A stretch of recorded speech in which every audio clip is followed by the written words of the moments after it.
জেলা স্বাস্থ্য ও পরিবার কল্যাণ সোসাইটি এবং পশ্চিম ত্রিপুরা জেলায় পক্ষ থেকে শুক্রবার সকালে এইচআইভি এইডস সম্পর্কে সচেতনতা বৃদ্ধির জন্য একটি রেড রান ম্যারাথনের আয়োজন করা হয়।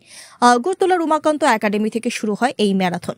আগরতলা শহর পরিক্রমণ করে এই ম্যারাথনটি উপস্থিত ছিলেন পশ্চিম ত্রিপুরা জেলা শাসক ডক্টর বিশাল কুমার সহ অন্যান্যরা। উল্লেখ্য, এই রাজ্যে এইডস এবং এইচআইভির প্রবণতা মারাত্মকভাবে বৃদ্ধি পেয়ে চলেছে। এই ভয়ঙ্কর প্রবণতা প্রতিহত করার লক্ষ্যে এই ধরনের সচেতনতামূলক ম্যারাথনের আয়োজন করা হয় জেলা প্রশাসনের তরফ থেকে।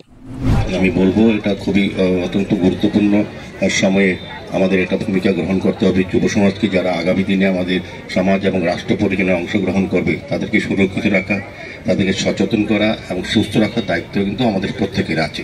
আজকের এই রানে যারা অংশগ্রহণ করবেন তাদেরকে আমি ধন্যবাদ জানাচ্ছি এবং আগামী দিনও আমরা এইডস বা এইচআইভি আক্রমণ থেকে যুব সমাজকে রক্ষা করার জন্য বা সচেতন করার জন্য এই ধরনের প্রোগ্রাম আরও অনুষ্ঠিত হবে।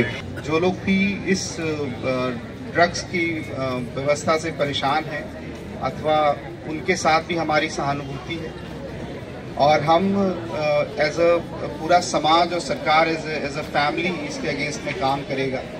मैं आप सभी से निवेदन करता हूं, हर समाज के हर संघ से, प्रशासन के हर एक अंग से और खासकर हमारे यंगस्टर से कि ड्रग्स और एचआईवी से हम लोग लड़ाई करें।